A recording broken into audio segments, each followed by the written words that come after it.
오늘 말씀의 제목을 한번 따라 하시겠습니까? 내 안에 안악자손을 물리쳐라. 내 안에 안악자손을 물리쳐라. 이런 제목으로 잠시 말씀의 은혜를 나누기를 원합니다. 제가 이 여호수아를 강해를 해가면서 목적이 있습니다. 그 목적이 뭐냐면 들어가는 첫 번째 질문인데, 우리 교회에 2025년도 교회 표어가 뭘까요? 아무도 안 가르쳐주는 표어가 뭘까요? 한번 따라 4차원의 영성으로 축복의 땅을 뭐해라? 정복해라. 제 마음속에 2025년을 출발하면서 하나님, 우리 여도수 만삭교회 성도들이 눈물로 간절히 기도하는 것, 그 성경서 약속에 되었던 그 땅, 여호수아에 약속되었던 그 땅을 정복하는 것처럼 말씀을 나눌 때 우리 성도들의 삶의 현장 가운데 반드시 정복해낼 것, 차지해야 될 것 누리게 하여 주시옵소서. 그 마음의 소원을 가지고 새벽부터 송구 영신 예배의 여호수아 1장을 가지고 4차원의 영성으로 이 축복의 땅, 약속의 땅을 정복해라. 교회 표현은 뭐예요? 그것이 교회 표현하면 성도의 표현은 4차원의 영성으로 그 약속의 땅을, 축복의 땅을 바라보고 꿈꾸고 선포하고 믿어라. 주일마다 제가 여호수아 말씀을 선포하는 목적이 있어요. 이유가 있어요. 예배에 어떻게 참석을 하셨는데, 여러분이 여기 어떻게 참석을 하셨는데, 그냥 참석하지 않았잖아요. 얼마나 많은 난관이 있었어요. 얼마나 많은 장애물이 있었고요.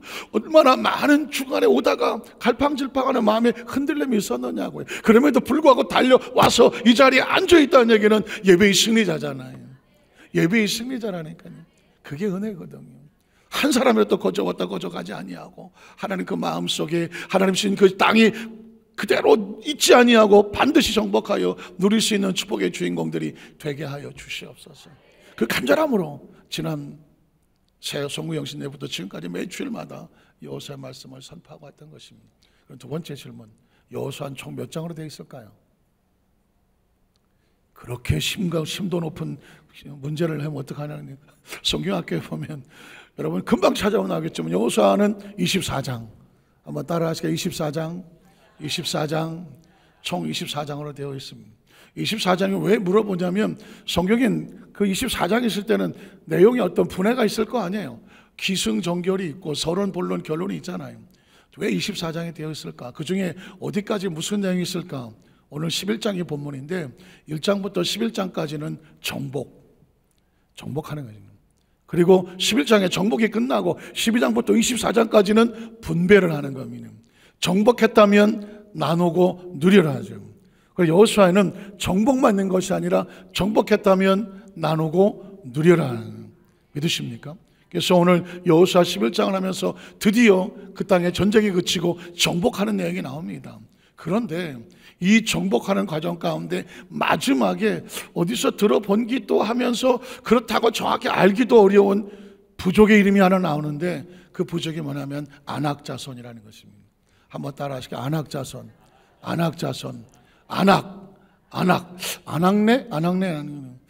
안악을 어떻게 하면 좀 쉽게 이해할까? 한번 따라 하실까요? 안하고. 질문했어요. 안 하고? 왜냐면 제가 이제 총각을 벗어나서 아저씨잖아요. 그래서 아저씨 개그를 여러분, 중요한 건 잊지 말라는 얘기죠. 안악자손이라는 게 쉽게 오진 않지만 이 안악자손을 모르면 매일 매 순간 무너질 수 있어요. 넘어질 수 있어요. 그래서 이 안악자손을 반드시 물리쳐야 되는데, 첫 번째, 그러면 안악자손은 어떤 부족인가요? 안악자손에 대해서 한번 살펴보려고 합니다. 안악의 뜻이 뭘까? 안악의 뜻을 보니까 목이 길다, 또 목이 강하다, 이런 의미를 가지고 있습니다. 어떤 부족의 이름이 그 부족은 목이 길고 목이 강하다, 이런 의미를 가지고 있다는 거죠. 내가 좀 목이 길다. 너 어렸을 때 목 좀 긴다는 소리 들었다. 손을 살짝 드신 분들, 목이 길다는 얘기는 어디가 크다는 거예요? 키가 크다는 거죠. 목이 긴데 작은 사람 있나요? 보통 목이 긴 사람은 키가 크겠죠. 키가 크니까 목이 길겠죠. 저는 어렸을 때 저희 삼촌이, 너는 목이 두꺼우니까 복싱을 해라. 이게 칭찬인지 약간 듣기가 좀 거시기 한데, 어쨌든 딱 보니까 너는 목이 두꺼우니까 복싱을 하라고 그래갖고 하마터면 체육관에 끌려가서 복싱할 뻔했어요. 그런데 그 복싱은 나중에 하겠다고. 그런데 그때 이후로 내가 목이 두꺼운가? 목이 두껍긴 하더라고요. 목이 긴 사람은 키도 크더라고요. 안악자손은 키가 큰 족속입니다. 그래서 키 큰 족속 이렇게 부르기가 조금 그러니까 돌려서 그 족속은 뭐가 길다? 목이 길고 강하다. 그게 안악자손입니다. 자, 그러면 이 안악자손이 어디서 출발했을까? 네피림이라고 하는, 네피림의 후손이라고 하는 추측이 나옵니다. 추측이라는 것은 뭐냐면 이 네피림이라는 족속이 정체가 불분명해요. 이게 무슨 족속인지 일반적인 사람들하고는 조금 사이즈가 달라. 커도 너무 커. 그 족속의 후손이다. 여러분 창세기 6장 1절 열어보겠습니다. 사람이 땅 위에 번성하기 시작할 때에 그들에게서 딸들이 나니 하나님의 아들들이 사람의 딸들의 아름다움을 보고 자기들의 좋아하는 모든 여자를 아내로 삼은지라. 자, 야훼께서 이르시되 나의 영이 영원히 사람과 함께하지 아니하리니 이는 그들이 육신이 됨이라. 그러나 그들의 날은 120년이 되리라 하시니라. 4절에 보니까 당시에 땅에는 뭐가 있었고? 네피림이라고 하는 족속이 있는 것입니다. 도대체 네피림이 뭐야? 근데 그 네피림이 있었고 그 후에도 하나님의 아들들이 사람의 딸들에게로 들어와서 자식을 낳았으니 그들은 용사라. 네피림의 후손들은 용사요 고대의 명성이 있었다는 이야기는 엄청난 전사들이고 신체 사이즈도 크고 힘도 막강한 그런 족속이라는 것입니다. 자, 그러니까 이 네피림이라고 하는 게 사실은 좀 성경 속에서 난해한 구절인데 보통 추측을 하기는 타락한 천사들이, 마귀와 함께 타락한 천사들이 인간의 몸을 입고 땅에 와서 그 당시에 인간의 여자들과 결혼을 해서 자식을 낳았던 후손이다 라고 추측을 하는 거예요. 그런데 성경적으로 보면 천사는 영인데 영이 육신을 입고 와서 인간과 어떤 결합을 통해서 자식을 낳는다, 이건 사실 성경적으로 잘 맞지는 않아요. 그런데 지난 금요 철야배 때 아브라함을 찾아왔던 새 하나님의 사자들이 육신의 몸을 입고 나그네처럼 지나갔거든요. 그때 아브라함이 보더니 전 나그네라고 생각했지 천사라고 생각하지 않았거든요. 어쩌면 이건 하나님의 영역이라 우리가 정확히 알 수는 없기 때문에 그냥 추측을 할 건데, 어쨌든 이 네피림의 족속은 인간의 사이즈와 다른 거대한 거인족이고 그 거인족의 후손이 안악자손일 것으로 추측을 합니다. 그러니 등치가 크고 사이즈가 크다 보니까 전쟁을 하고 막강한 힘을 가지고 그리고 용사라고 불렸고, 사람들이 그 네피림 후손들 그거 찾아가지 마, 우리가 게임이 안 돼, 이렇게 취급받았던 사람들이 네피림이죠. 자, 그런데 이 네피림의 후손 가운데 니므롯이라는 이름이 또 나와요. 자, 니므롯의 후손이라고 하는 추측이 나옵니다. 창세기 10장 6절로 12절에 보면 함의 아들, 함이 누구예요? 노아의 세 아들 가운데 막내. 함의 아들은 구스와 미스라임과 붓과 가나안이요. 구스의 아들은 스바와 하일라와 삽다와 라하마와 삽드가요. 라하마의 아들은 스바와 드담. 거의 아프리카 족속입니다. 구스, 이디오피죠. 또 니므롯을 낳았다고 말하고 있습니다. 여기 니므롯이 나왔는데 어떤 존재냐면 그는 세상에서 첫, 여기도 용사라는 단어가 나옵니다. 용사랑은 전쟁에 능하고 막강한 힘을 가지고 있는 거대한 거인족이라는 뜻을 가지고 있습니다. 그러면 창세기 6장에서부터 9장까지는 홍해에서의 심판이 있었기 때문에 네피림은 다 전사를 했죠. 다 심판받아 죽었습니다. 그런데 지금 10장이면 홍수가 끝났어요. 그런데 여기 또 거인족이 나와요. 그러니까 추정을 할 수밖에 없는 게 노아의 세 아들 쪽에서 나온 유전자가 아니라 노아의 세 아들과 결혼했던 그 부인들이 그쪽에서 그 유전자로 인하여 거인의 유전자가 흘러 여기까지 온 것 같다라고 추정을 하는 것입니다. 어쨌든 네피림도 거인족, 니므롯도 거인족인데 그는 세상의 첫 용사라. 그가 야훼 앞에서 용감한 사냥꾼이다. 이런 얘기는 다 전사라는 의미를 가지고 있습니다. 되어서 속담에 이르기를 아무는 어떤 사람은 야훼 앞에 니므롯같이 용감한 사냥꾼이로다, 그런 속담이 있었다는 것이죠.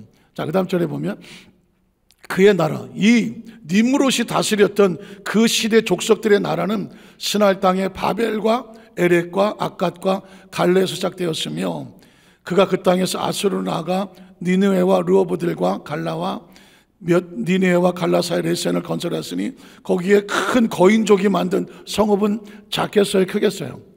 큰 성읍이 될 수밖에 없다는 것입니다.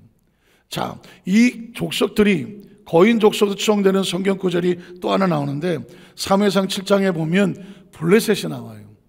자, 나중에 나오겠지만 가나안 족속에서 이 아낙 자손은 다 멸절이 됩니다. 그런데 거기서 쫓겨난 족속이 블레셋의 가드라는 곳에서 모여 살면서 거인족을 만들었어요. 그러니까 블레셋이 쳐들어올 때는 거인들이 쳐들어온 거예요.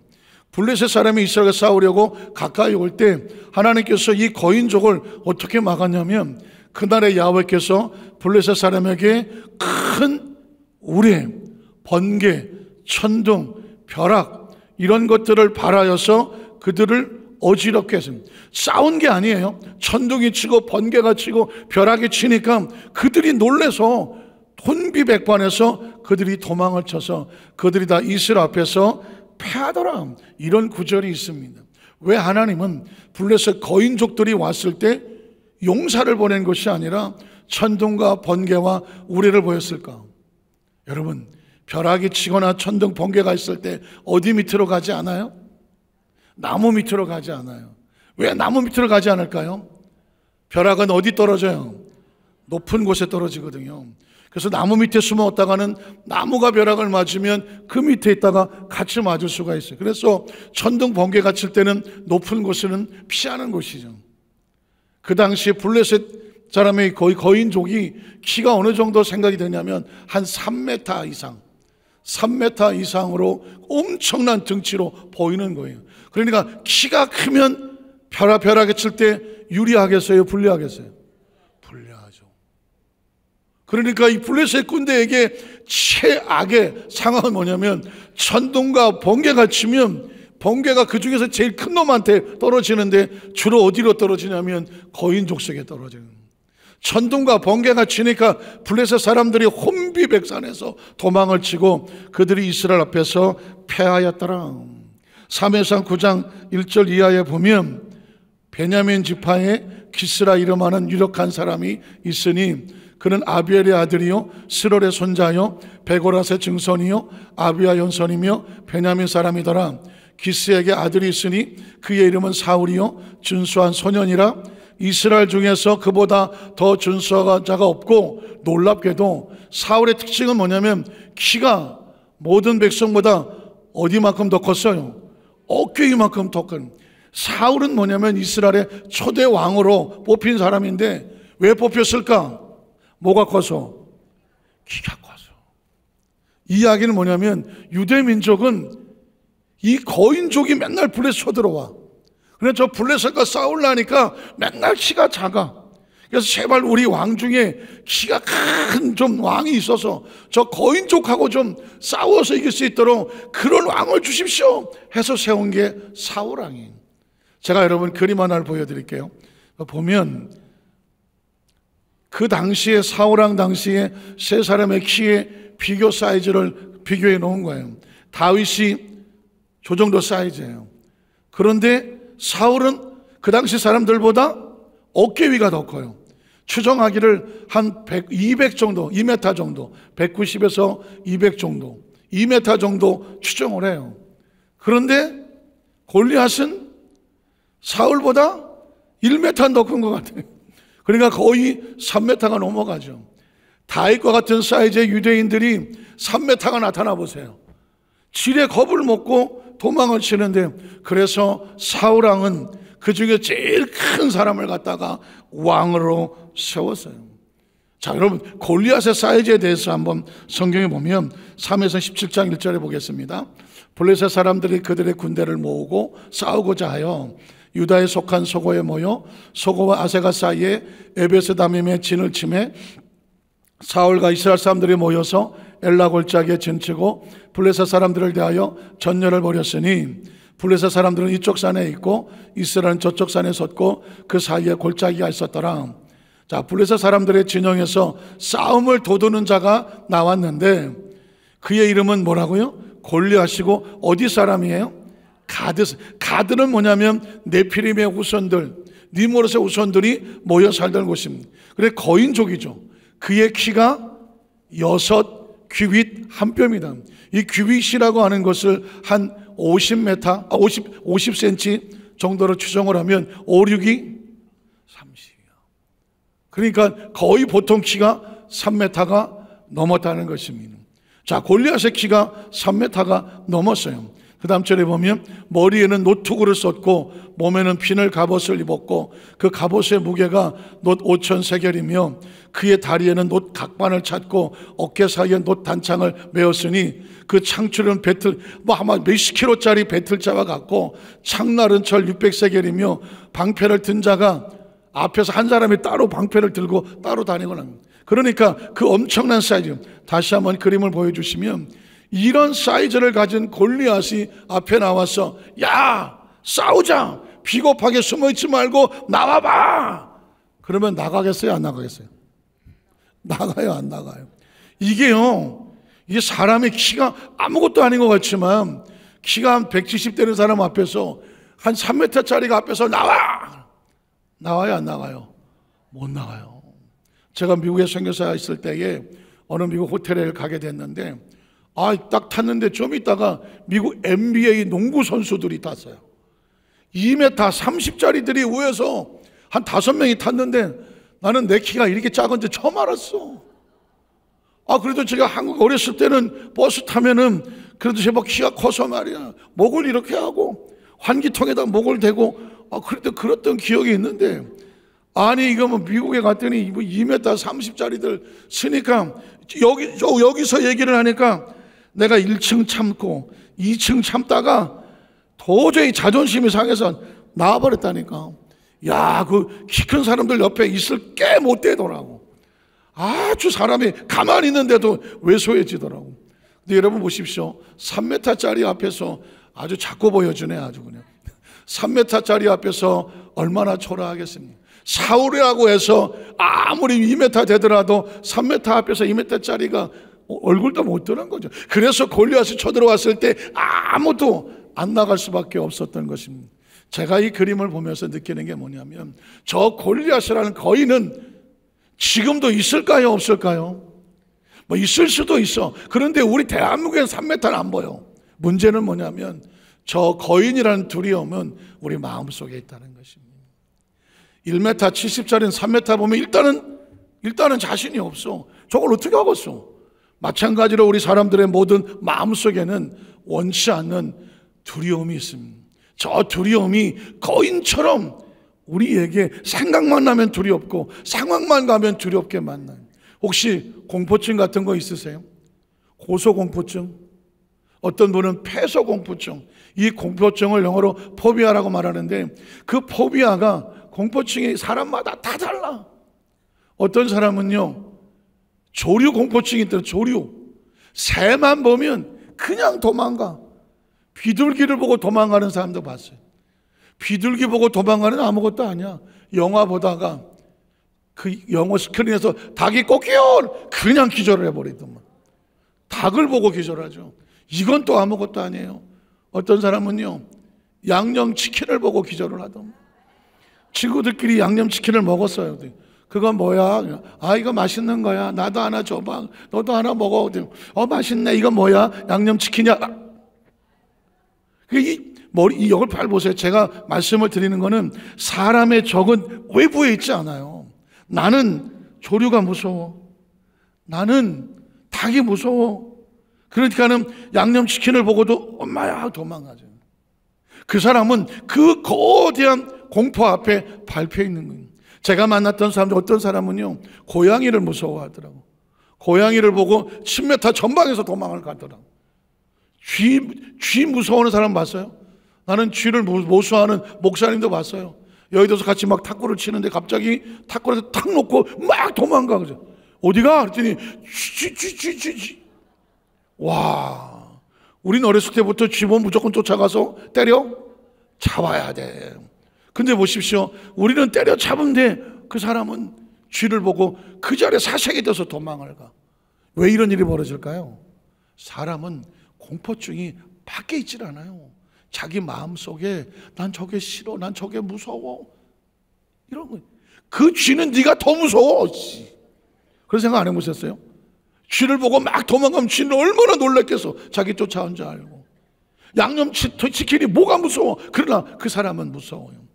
오늘 저와 여러분의 마음속에 짓누르고 있는 공포와 두려움, 트라우마, 열등감, 상처. 제가 아는 어떤 사람은요, 비만 오면 눈물이 나.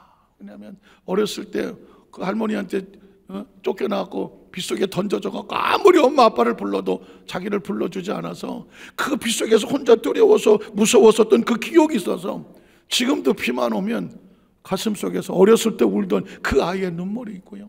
어떤 사람은요, 아주 어렸을 때 쌍둥이인데 아주 어렸을 때 엄마 아빠가 이혼을 하면서 하나씩 데리고 나갔어.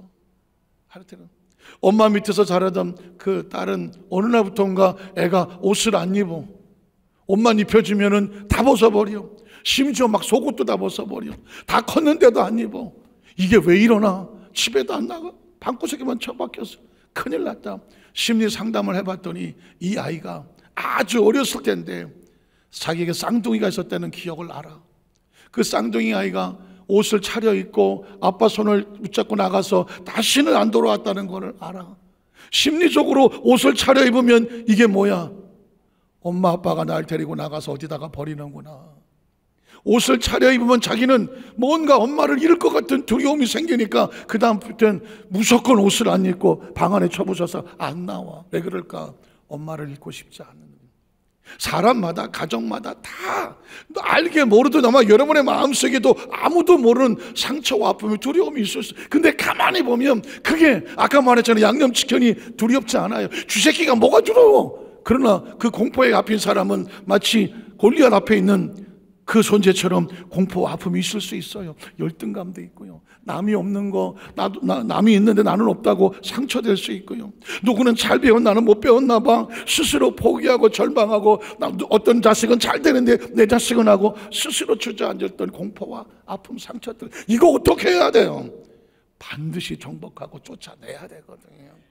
왜 이스라엘 백성들 하나님은 거인 족속을 만나게 했을까? 왜 이스라엘 백성들에게 골리앗이 찾아오게 만들었을까? 그곳에 있는 상처와 아픔들을 이겨내게 만들려고 하나님은 그 상황 속에 만나는. 그러면 두 번째로 이스라엘 백성들은 이 안악 자손을 바라보고 어떤 반응을 보였을까요?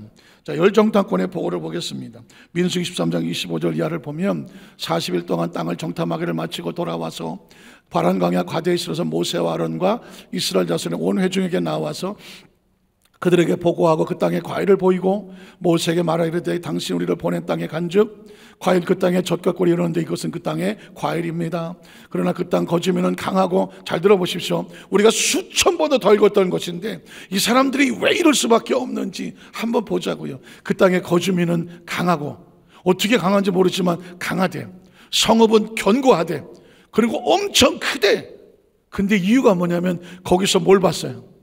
안악 자손을 봤어. 안악 자손의 평균 키가 얼마더라? 3m.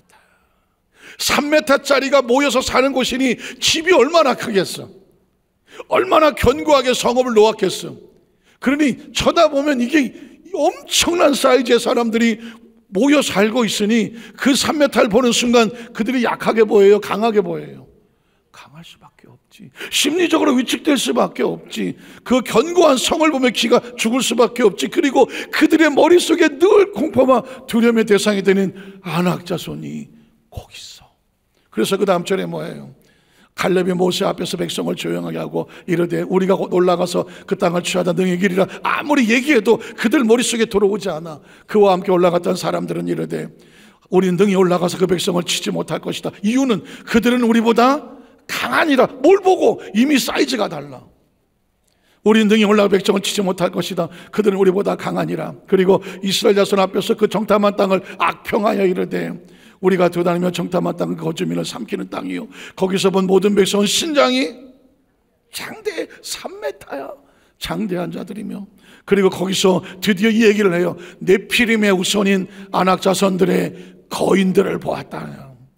이 얘기를 하는 순간 그 전설 속에 들었던, 아니 들려오던 오래된 이야기처럼 들었던 그 3m짜리의 거인이, 그 후손들이 거기 있더라고. 그걸 봤다고. 그 순간 이스라엘 백성들이 어떻게 하겠어요? 덜덜덜덜덜덜 수밖에 없는. 우리는 스스로 보기에도 메뚜기 같으니 우리 그들이 보기에도 그와 같을 것이다. 저는 이걸 아무리 그래도 그렇지, 아무리 키 큰 사람을 만난다고 했지라도 우리가 메뚜기처럼 초라하겠어? 그 정도는 아니지. 뻥을 쳐도 너무 친 것 같은데, 이런 생각이 들잖아요. 그런데 여러분 보십시오. 그것을 추정해서 그리는 그림이 하나 있어요. 그림을 보면 저 그림은 그 해변가를 지나가 걸어가고 있는 아낙 자손들의 모습이고, 아낙 자손들의 모습을 바라보고 있는 저 이스라엘 민족들의 모습이에요. 저 상태에서 저 정도의 거인들이 만약에 모여있는 모습을 보았을 때 10명의 정탐꾼들이 정신이 나가겠어요? 안 나가겠어요? 싸울 마음이 생기겠어요? 안 생기겠어요? 이건 싸울 생각이 없죠. 그리고 말하기를, 저 사람들과 나 모습을 보니까 이거는 이건 메뚜기같이 초라하고 저 사람들 눈에도 내가 메뚜기처럼 보이지 않을까? 스스로 이미 심리적으로 무너져 있는 거죠. 심리적으로 지금 공포에 쌓여 있는 거예요. 심리적으로 대항할 모든 의지력을 잃어버렸어요. 자, 그러니 이스라엘 민족이 어떤 반응을 보이겠어요? 민수기 14장 1절 이하를 보면, 그래서 이 사람들이 이럴 수밖에 없었어. 온 회중이 소리를 높여 부르짖으며 백성이 밤새도록 통곡하였더라. 이스라엘 자손이 다 모세와 아론을 원망하며 온 회중이 그들에게 이르되, 우리가 애굽 땅에서 차라리 죽었거나 이 광야에서 죽었으면 좋았을 것을 어찌하여 하나님이 우리를 그 땅으로 인도하여 칼에 쓰러지게 하고 저 거인들의 발에 깨고락지처럼 밟히게 하려고 하느냐? 우리 처자가 들어갔다가 다 사로잡힐 것이니 차라리 어디로 돌아가자? 애굽으로 돌아가자. 아니, 무조건 저 거인인데 가고 싶지 않은 거예요. 애굽에 가서 노예 생활을 하더라도 아이고 다시 돌아가자. 그래서 여러분, 이스라엘 백성들이 여기서 처절한 고백을 하는, 서로 말하되 우리가 한 시간을 세고 애굽으로 돌아가자. 또 10절에 보면은 온 회중이 이제는 가로막는 모세, 여호수아, 갈렙, 필요 없어, 우리 도망갈래, 막지마 하고 돌로 치료했던 것이죠. 그때 하나님께서 영광의 해마가 이스라엘 모든 자손에게 나타나게 되더라. 이 반응을 보면서 우리는 이 사람들이 이럴 수밖에 없는 이유는 뭐냐면, 이제 더 이상 이스라엘 백성들에게 하나님이 보이지 않아요. 홍해수를 가르고 바로 건져는 하나님이 보이지 않아요. 만나와 메추라를 먹였던 하나님이 보이지 않아요. 구름 기둥고 불 기둥을 인도했던 하나님이 보이지 않아요. 뭐만 보여요? 3m짜리 저 아낙 자손만 보이고 있는 거예요. 우리는 여기서 뭘 깨달을까? 인간이 하나님을 잃어버리면, 아니 뒤집어 말하면 하나님보다 더 큰 문제를 만난 것 같은 공포에 쌓이면, 두려움에 쌓이면 하나님을 잃어버리더라. 하나님을 잃어버리면 어떻게 될까요? 다시 옛날로 돌아가려고요. 이건 남의 이야기가 아니라요, 성경 속에서도 아브라함도 그런 적이 있어요. 창세기 12장 10절에 보면 하나님을 잘 따라 나왔다가 기근이 나오니까 덜커도 기근이란 거인 앞에서 이건 내 힘으로 감당하지 못하지. 그래서 어떻게 해요? 애굽으로 도망을 가요.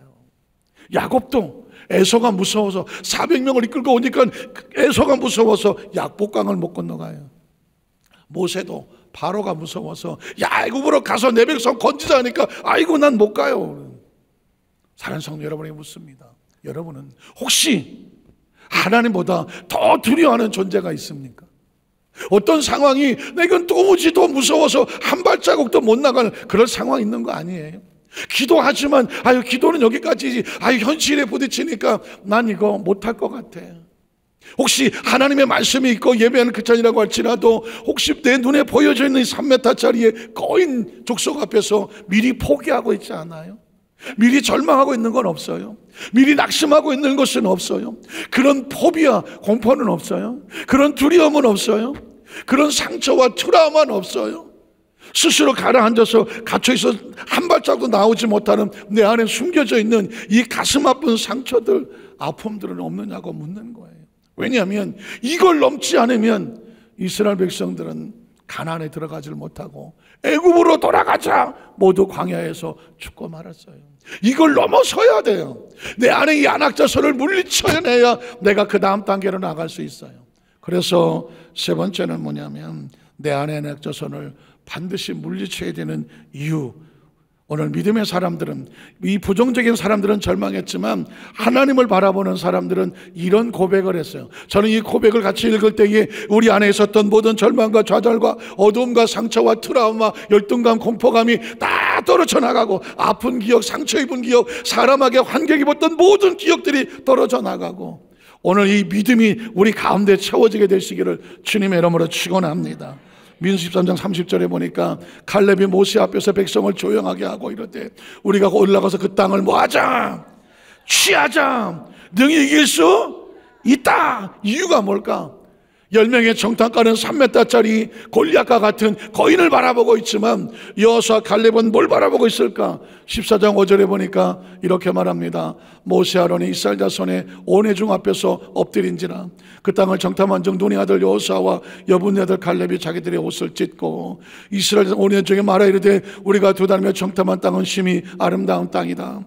야훼께서, 여기서 하나님이 나와요. 신앙은 3m 거인의 눈앞에서 거인 앞에 쫄지 아니하고 하나님을 바라보는 사람이에요. 환경에 쫄지 아니하고 환경에 무너지지 아니하고 하나님이라고 하는 구체적인 우리의 보호자를, 우리의 창조자를, 우리가 믿는 하나님을 발견해내는 거예요. 그걸 가슴에 새기는 거예요. 마음에 새기는 거예요. 하나님으로 인하여 세상 앞에서 두려워하지 않는 거예요. 여호수아 갈렙은 우리에게 하나님이 우리를 기뻐하시면 우리를 그 땅으로 인도하여 들이실 것이고 그 땅을 우리에게 뭐 할 것이다? 주실 것이다. 3m짜리가 가로막고 있어도 그들을 대항할 것은 우리가 아니다. 하나님께서 그들 손에서 우리를 건져주시고 그 땅을 우리에게 주실 것이다. 이는 과연 젖과 꿀이 흐르는 땅이니라. 다만 하나님을 거역하지 말라. 하나님을 거역하는 게 뭐예요? 하나님을 인정하지 않는 것, 믿지 않는 것, 신뢰하지 않는 것. 하나님이라 뭐 아이고 기도한다고 그게 되겠어? 스스로 포기하는 것. 거역하지 말라. 또 그 땅 백성을 두려워하지 말라. 그들은 우리의 뭐예요? 먹이라고 그래. 그들은 우리의 먹이라. 밥이라는 거예요. 어저께 어느 목사님이 한번 우리 교회 한번 와서 간증 한번 해야 되는데, 정원택이라고 하는 그 친구 영화 아세요? 친구? 고마해라 말 먹었다 아니라 안 비슷해요? 그 장동건이가 나오는 거기에 장동건이 친구로 나오는 정원택이라는 이제 영화 배우가 있는데 목사님이 됐어요. 처절한 아픔의 과정을 겪고 그 연예인들을 선교하는 이제 목사님이 됐어. 그래갖고 이제 어느 날 저를 찾아와서 어떻게 연결이 돼갖고 저를 큰형님이라고 불러. 아, 이거 조직도 아닌데, 아, 나 큰형님 오셨습니까?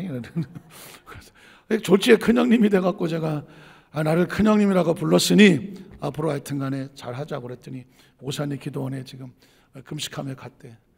또 여러 가지 기도하러 갔대. 그러더니 제가 올 때마다 2번 짜장면을 사줬어요. 탕수육하고. 그랬더니 가끔씩 문자가 와. 목사님, 아, 큰형님 짜장면이 생각이 납니다. 와. 그러면서 오산리 배달로 부탁드립니다. 그러길래 제가 이모티콘으로 짜장 보냈어요. 요즘은 뭐 굳이 짜장면 안 보내도 돼. 이모티콘으로 짜장 하면 짜장면이 가더라고. 보십시오. 그 우리의 삶의 현장의 시대가 뭐 눈앞에, 야, 옛날에 그냥 월급 타야 짜장면 한번 먹었지만 요즘은 뭐 짜장은 그냥 아무나 먹을 수 있는 것처럼 이 먹이라고 하는 것은 이 3m짜리 이 거대한 거인도 하나님의 의식과 사고 속에, 야, 그들은 우리의 밥이야, 먹이야, 둘이 할 게 아니야. 이 의식을 집어넣고 성경을 읽고 설교를 들을 때는 뭐가 바뀌냐면요, 의식이 바뀌는 거예요. 생각이 바뀌는 거예요. 사고가 바뀌는 거예요. 사람은 언제 바뀌냐? 생각이 바뀌면 인생이 바뀌어요. 아무리 뭐 열심히 책을 많이 읽고 아무리 많이 겪다가도 결정적인 순간에 한 사람을 만나면, 그 사람의 입술 통해서 생각을 바뀌어주면, 결정적인 손에 한마디를 해주면 사람이 바뀌어요. 성경은 어느 날 그렇게 많이 읽었던 책인데, 그렇게 많이 읽었던 말씀인데, 오늘 이 시간에 이 말씀이 지금 내가 걱정하고 염려하는 것이 알고 봤더니 내 밥이구나. 앞에 안 고프시냐? 한번 따라 하시게. 그동안 나를 괴롭히고 두렵게 했던 상처와 아픔과 눈물과 트라우마와 열등감이 알고 봤더니 내가 이길 수 있는 내 밥이다. 믿으십니까?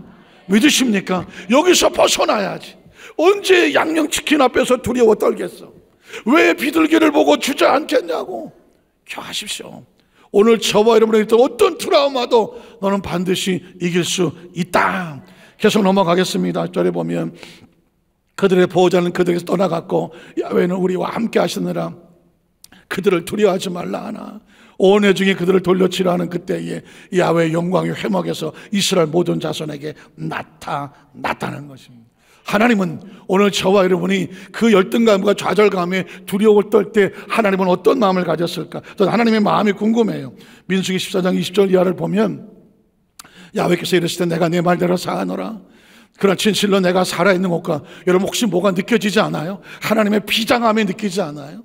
하나님 앞에 처참하게 낙차지고 그 3m 골리앗 앞에서, 안악자손 앞에서 두려워 떨고서 하나님 문제는 못 가요 하고 두려워 떨고 있는 저들을 향하여 하나님의 자존심이 뭉거졌잖아요.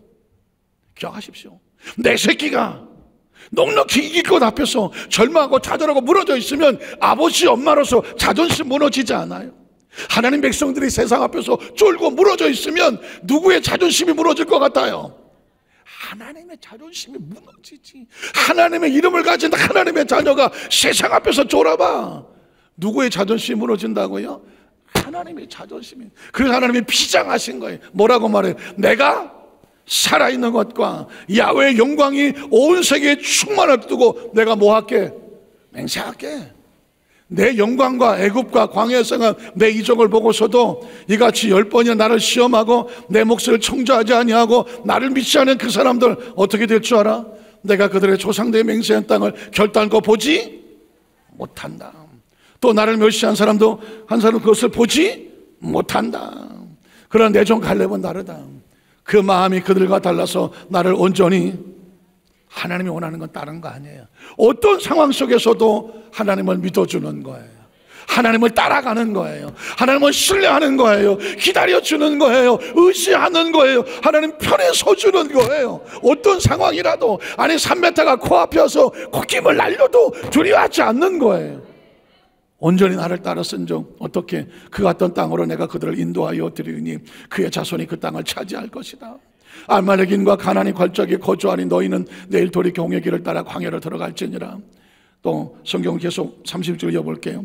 야훼께서 모세에게 말씀하여 이르시되 나를 원망하는 약한 외주에게 내가 어느 때까지 참으랴.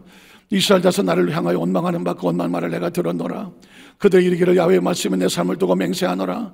너희 말이 내 귀에 들린 대로 내가 너희에게 행할 것이니 내가 너희 시체가 이 광야에 엎드려질 것이라. 너희 중에서 20세 이상으로서 계수된 자 곧 나를 원망한 자 전부가 여분의 아들 갈렙과 눈의 아들 여호수아 외에는 내가 맹세하여 너에게 살게 하는 땅에 결단코 들어가지 못할 것이다. 기억하셔야 돼요. 하나님은 하나님 백성 어떻게 들어가느냐? 하나님을 신뢰하는 자가 들어가는 거예요. 믿지 않는 사람이 들어가면 그 땅이 뭐가 되겠어요? 신뢰하는 자가 들어가는 것입니다. 자, 3에서 17장 이하를 보겠습니다. 장에 보면 다윗과 골리앗의 모습을 한번 볼게요. 다윗과 골리앗을 보면 아까 저 사진 하나 보여드렸죠. 사진에 보면 볼게요. 골리앗과 다윗의 싸움이 마지막 사진이에요. 자, 오늘 이렇게 보면 골리앗이 3m짜리가 오고 1m 70이 될까 말까 하는 다윗이 물맷돌을 들고 싸우는 장면이에요. 여러분 보실게요. 자, 골리앗이 키가 더 컸으면 좋겠어요? 작았으면 좋겠어요? 물맷돌을 던지는 사람은 표적이 컸으면 좋겠어요? 작았으면 좋겠어요? 커야지. 골리앗의 키가 3m면 얼굴이 한 50cm는 이상 이따만하지 않겠어요 지금? 그러면 던지기에 관역이 크겠어요 작겠어요? 크죠. 때로 우리는 생각하기를 3m짜리 어떻게, 그러나 다윗의 눈에는 얼굴이 겁나 커버립니다 이거요. 표적이 더 크잖아. 여러분, 이게 절대 긍정이에요. 모든 사람들이 야, 이거 어떻게 하지 하고 어두운 쪽을 바라볼 때 이야, 이거 5m 하면 더 좋겠는데? 이게 뭔지 아시겠어요? 다윗이 보는 것은 세상 사람 보는 거하고 달랐어요. 자, 그래서 이 장면을 보면 다윗의 고백을 보게 되죠. 사무엘 17장 41절을 보면 블레셋 사람이 방패든 사람을 앞세우고 다윗에게로 점점 가까이 나아가니라. 그 블레셋 사람이 둘러보다가 다윗을 보고 업심여기니, 이건 뭐 업심여길 수밖에 없죠. 이는 그가 젊고 붉고 용모가 아름다움이라. 블레셋 사람이 다윗에게 이르되 내가 나를 개로 여기고 막대기를 가지고 내게 나왔느냐 하고 그의 신들의 이름으로 다윗을 저주하고, 또 블레셋 사람에게 다윗에게 이르되 내게로 오라. 내가 내 살을 공중의 새들과 들짐승에게 주리라 하는지라. 다윗의 블레셋 사람이 이르되 너는 기억하십시오. 칼과 장과 단창으로 내게 오거니와 나는 무엇으로 나가요? 만군의 야훼의 이름, 곧 내가 모욕하는 이스라엘 군대의 누구의 이름으로? 누구의 이름으로? 누구의 이름으로? 누구의 이름으로? 기억하세요. 저와 여러분의 아이덴티피케이션이에요. 아이덴티파이예요. 아이디 카드예요. 내가 누구냐? 하나님의 이름이에요. 하나님의 이름으로 나가는 사람들이에요. 저와 여러분이 움직일 때는 하나님의 이름으로 나가는 거예요. 하나님의 이름으로 나가는 거라고요. 다윗의 머릿속에는 3m 거인이 보이지 않아요. 그의 창과 칼과 단창이 보이지 않아요. 그의 의식과 사고 속에 나는 하나님의 사람이야. 하나님의 이름으로 내게 나아가노라. 오늘 야훼께서 너를 내 손에 넘기시리니 내가 너를 쳐서 내 목을 베고 블레셋 군대의 시체를 고늘의 공중의 새와 땅에 들짐승에게 주어 온 땅으로 이스라엘 하나님이 계신 줄을 알게 하겠고, 야훼의 구원하심이 어디 있지 않아요. 칼과 창에 있지 아니함을 이 무리로 하여금 알게 하리라. 전쟁은 야훼께 속한 것인즉 그가 너희를 우리 손에 넘기시리라. 블레셋 사람이 일어나 다윗에게로 마주 가까이 올 때에 다윗이 블레셋 사람을 향하여 빨리 달리며 손을 주머니에 넣어 돌을 가지고 물매로 던져 블레셋 사람의 이마를 치매 어떻게 됐어요? 돌이 그의 이마에 박히니 땅에 엎드려지고, 그 다음 장면에 보면 다윗이 달려가서 골리앗의 칼을 뽑아서 골리앗의 목을 잘라버렸어요. 여러분, 이 상황은 뭔지 아십니까? 저와 여러분을 괴롭히던 처절한 절망과 좌절이 눈앞에서 쓰러지고 여러분의 의식과 사고를 가지고 그 목을 끊어버려야 돼요. 절망은 떨어져 나가라. 낙심은 떨어져 나가라. 열등감은 떨어져 나가라. 내 마음의 상처도 떨어져 나가라. 여러분의 머릿속에 아무도 모르게 들어와서 절망과 좌절을 주고 밤마다 무섭게 했던 어떤 것들도 오늘 예수의 십자가 앞에서 우리에게 선포합니다. 골리앗은 무너졌다. 그의 목은 잘라졌다. 이 전쟁은 승리했다. 그게 아낙 조선이 전멸하는 거예요. 오늘 본문에 보면 이스라엘 백성들이 아낙의 자손들을 멸절했다. 읽어볼까요? 그때 여호수아가 가서 산지와 헤브론과 데빌과 아납과 유다 온 산지와 이스라엘 온 산지에서 아낙 사람들을 멸절하고. 여러분 보십시오. 그토록 처절한 절망과 좌절의 두려움의 대상이었지만 드디어 아낙 사람이 멸절하고 여호수아가 가나안 땅을 정복하는 겁니다. 예수님을 그대로 믿으시면 아멘 하십시오. 이 사건이 예수님 성도와 뭐가 상관이 있습니까? 예수님이 십자가에서 내가 다 이루었다는 얘기는 사망을 멸절하고, 저주를 멸절하고, 질병을 멸절하고, 가난을 멸절하고 너희 삶 가운데 이미 승리를 허락해 주셨다는 것입니다. 예수를 믿는 의식과 사고 속에 이제 다시는 내 앞에서 가난은 떠나갈지어다, 저주도 떨어져 나가라, 이 죄의 유혹은 빠져나갈지어다, 열등감도 빠져나가라.